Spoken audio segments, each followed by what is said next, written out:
Tahukah Anda Ya'juj dan Ma'juj? Siapakah mereka? Dan di manakah mereka tinggal? Dalam sejarah dunia terdapat dua sumber yang menceritakan tentang Ya'juj dan Ma'juj, di dalam Al-Quran dan di dalam Alkitab. Sedangkan di dalam Alkitab disebut sebagai Gog Magog. Namun dalam dua sumber ini memiliki persamaan bahwa Ya'juj dan Ma'juj memiliki sifat merusak bumi.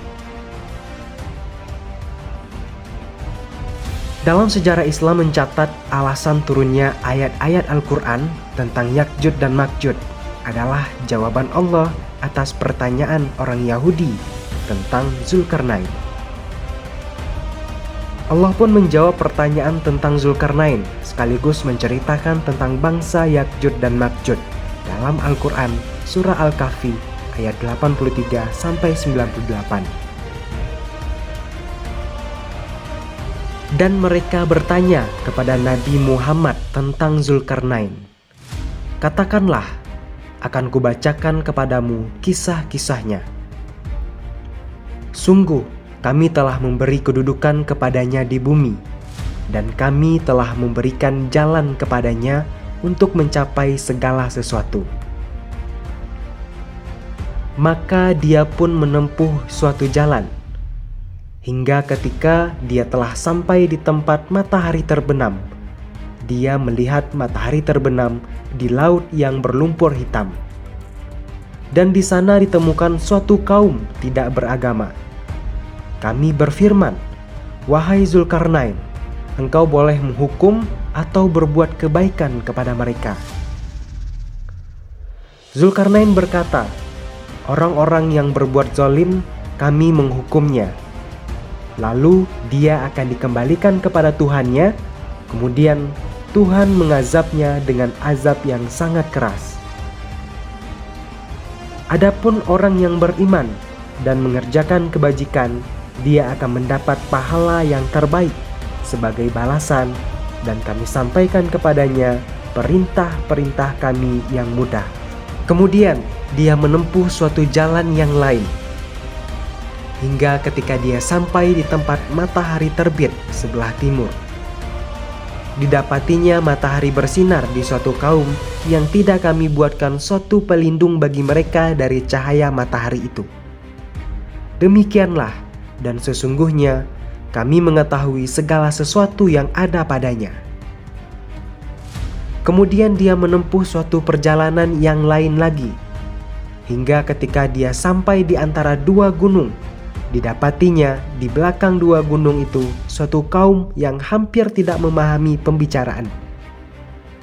Mereka berkata, "Wahai Zulkarnain, sungguh Ya'juj dan Ma'juj makhluk yang berbuat kerusakan di bumi. Bolehkah kami membayarmu imbalan agar engkau membuatkan dinding penghalang antara kami dan mereka?" Zulkarnain berkata, "Apa yang telah dia anugerahkan Tuhan kepadaku lebih baik daripada imbalanmu. Maka bantulah aku dengan kekuatan agar aku dapat membuat dinding penghalang antara kamu dan mereka. Berikanlah aku potongan-potongan besi, hingga potongan besi itu telah terpasang sama rata dengan puncak gunung itu." Zulkarnain berkata, "Tiuplah api itu." Ketika besi itu sudah menjadi merah seperti api, dia pun berkata, "Berilah aku tembaga yang mendidih agar kutuangkan di atas besi panas itu." Maka mereka Ya'juj dan Ma'juj tidak dapat mendakinya dan tidak dapat pula melubanginya. Zulkarnain berkata, "Dinding ini adalah rahmat dari Tuhanku. Maka apabila janji Tuhanku sudah datang, dia akan menghancurkannya, dan janji Tuhanku itu benar." Quran surah Al-Kahfi ayat 83-98. Sedangkan di dalam Alkitab, baik perjanjian lama ataupun perjanjian baru, hanya menceritakan kisah Ya'juj dan Ma'juj, atau di dalam inskripsi Yahudi disebut Gog Magog, tanpa mengaitkan dengan kisah pengembaraan Zulkarnain. karena kisah tersebut jauh sebelum kelahiran Nabi Isa. Berdasarkan hasil analisis sinkronik dan diakronik tentang Yakjud dan Makjud dengan mengkaji inskripsi Yahudi, didapatkan informasi tentang garis keturunan Yakjud dan Makjud. Keturunan Yakjud dan Makjud berasal dari garis keturunan Yafet atau Jafet bin Nuh, yaitu dalam kitab Kejadian Genesis 10 ayat 1-2. Begitu juga dalam inskripsi Laut Mati, terdapat beberapa ayat yang menyebut Magog atau Makjud adalah anak dari Yafet bin Nuh. Oleh karena itu, masih harus dilakukan penelusuran sejarah masa lampau, memasuki lorong-lorong peradaban Mesopotamia dan daerah bulan sabit subur di Timur Tengah untuk melengkapi dan menyingkap kembali sejarah yang terkubur selama berabad-abad. Hanya dengan menyusuri sejarah kita dapat membongkar rahasia bangsa barbar Yakjud dan Makjud. Jadi siapakah sebenarnya kaum Yakjud dan Makjud? Yakjud dan Makjud adalah manusia keturunan Nabi Adam, namun mereka memiliki perbedaan. Yakjud dan Makjud kelak keluar sebagai orang-orang yang memiliki sifat jahat, serakah, suka menghasut, kejam, dan licik. Kemunculan Yakjud dan Makjud yaitu berperan menciptakan kekacauan dan kerusakan dengan takdir yang telah ditetapkan oleh Allah. Sebagai salah satu pertanda akan datangnya kiamat, sebagaimana dalam Al-Quran surah Al-Anbiya ayat 96-100. Hingga apabila dibukakan dinding Yakjud dan Makjud, dan mereka akan turun dengan cepat dari seluruh tempat yang tinggi. Dan apabila janji yang benar telah dekat, maka tiba-tiba mata orang-orang yang kafir terbelalak. Mereka berkata, "Alangkah celakanya kami benar-benar lengah tentang ini. Bahkan kami benar-benar orang yang zalim. Sungguh, kamu orang kafir, dan apa yang kamu sembah selain Allah adalah bahan bakar jahanam. Kamu pasti masuk ke dalamnya. Seandainya berhala-berhala itu Tuhan, tentu mereka tidak akan memasukinya. Tetapi semuanya akan kekal di dalamnya. Mereka merintih dan menjerit di dalam neraka, dan mereka di dalamnya tidak dapat mendengar." Walaupun Yakjud dan Makjud merupakan manusia keturunan Nabi Adam, namun mereka memiliki sifat yang berbeda dari kebanyakan manusia. Mereka tidak mengenal ibadah sebab waktunya habis untuk mengumpulkan kekayaan. Yakjud dan Makjud memiliki ciri-ciri fisik sebagaimana dalam hadis riwayat Ahmad. Rasulullah SAW berkhutbah dalam keadaan jarinya tersengat kalajengking. Beliau bersabda, "Kalian mengatakan tidak ada musuh, padahal sesungguhnya kalian akan terus memerangi musuh sampai datangnya Yakjud dan Makjud. Lebar mukanya, kecil matanya, dan ada warna putih di rambut atas. Mereka mengalir dari tempat-tempat yang tinggi, seakan-akan wajah mereka seperti perisai." Sosok Yakjud dan Makjud adalah kaum yang sangat sombong. Baginya semuanya bisa dilakukan. Ketika keluar melihat lingkungan, maka akan dirusaknya. Bahkan digambarkan ketika ia melewati danau, airnya akan diminum hingga habis. Ketika bertemu manusia, ia akan membunuhnya. Ia tidak akan puas dalam hal apapun, bahkan menguasai bumi dan seisinya. Pun masih kurang. Hingga akhirnya ia menantang makhluk yang tinggal di langit. Imam Muslim meriwayatkan hadis bahwa Rasulullah SAW bersabda, "Kemudian mereka berjalan dan berakhir di Gunung Humar, yaitu salah satu gunung di Baitul Maqdis. Kemudian mereka berkata, kita telah membantai penduduk bumi. Mari kita membantai penduduk langit." Maka mereka melemparkan panah-panah dan tombak-tombak mereka ke langit. Maka Allah Subhanahu wa Ta'ala kembalikan panah dan tombak-tombak mereka dalam keadaan berlumuran darah. Keberadaan Ya'juj dan Ma'juj sudah ada sebelum Rasulullah SAW dan berhubungan dengan kisah Nabi Isa. Namun siapakah sosok Ya'juj dan Ma'juj ini? Diceritakan pada masa Nabi Nuh sebelum wafat, seluruh anak beliau dipanggil oleh Nabi Sulaiman. Kemudian Nabi Sam segera datang dan menemuinya. Namun kedua saudaranya bernama Ham dan Yafid tidak keluar. Alasan ketidakdatangan anaknya, yakni pada saat itu Yafid memilih berduaan dengan istrinya, melakukan hubungan intim. Akibat hal ini, Allah menurunkan ganjaran kepada Ham dan Yafid.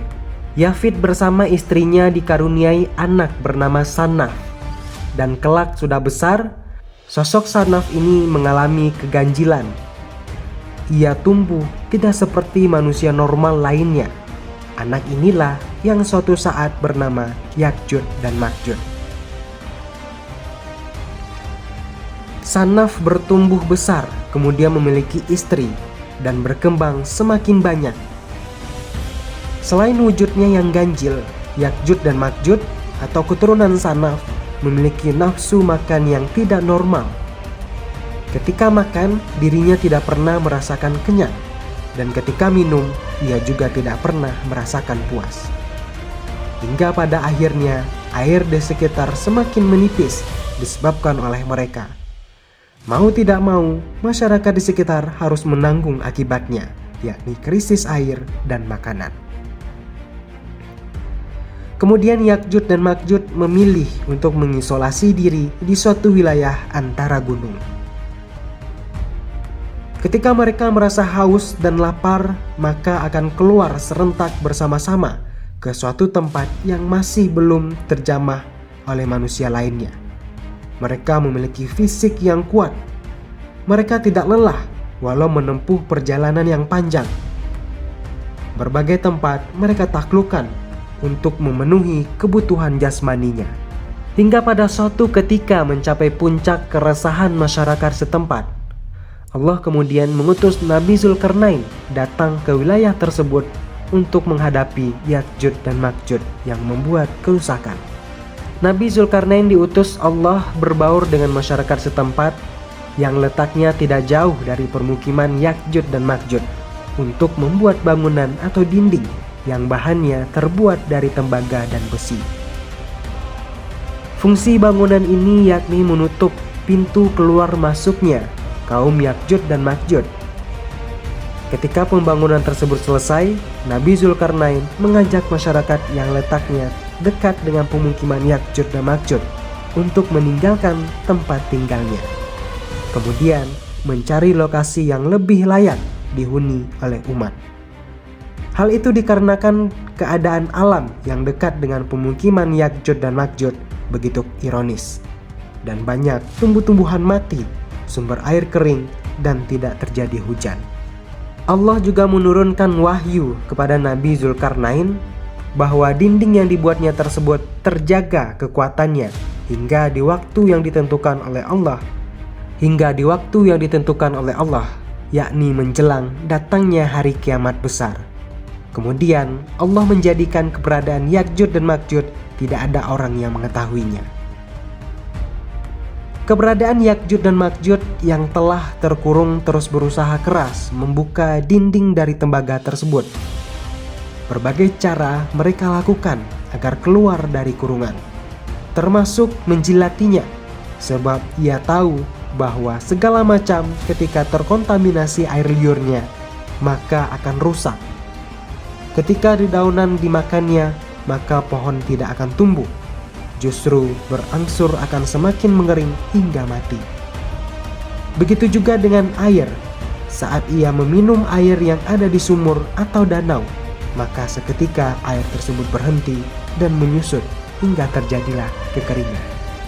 Cara yang mereka lakukan pun membawakan hasil, lambat laun dinding yang mereka jilat semakin menipis.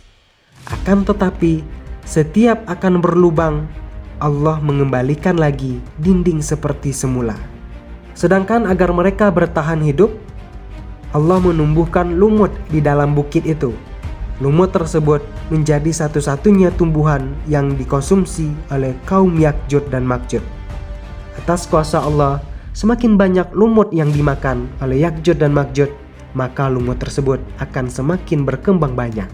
Bahwa di suatu yang tepat menjelang kiamat, salah seorang pemimpin mereka mengatakan kata kunci insya Allah. Seketika itu terbukalah dinding tersebut, hingga manusia tidak mengetahui bahwa Ya'juj dan Ma'juj sudah keluar. Munculnya Ya'juj dan Ma'juj hanya bisa disaksikan oleh manusia biasa tanpa mampu berbuat apapun.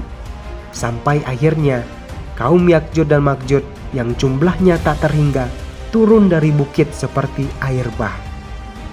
Kejadian ini berlangsung pada masa Nabi Isa turun, bahwa pada waktu tersebut beliau merasa terpojok di sebuah gunung. Kemudian bersama orang-orang mukmin yang selamat dari Dajjal berdoa bersama kepada Allah agar dihindarkan dari Ya'juj dan Ma'juj.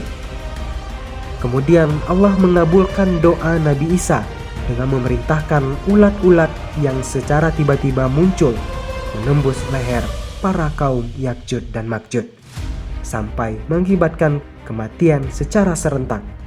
Dan Allah memerintahkan burung-burung yang berleher seperti unta untuk membawa bangkai Ya'juj dan Ma'juj terbang jauh, hingga kondisi alam kembali sedia kala. Pohon-pohon pun mulai tumbuh dan kehidupan pun kembali sedia kala.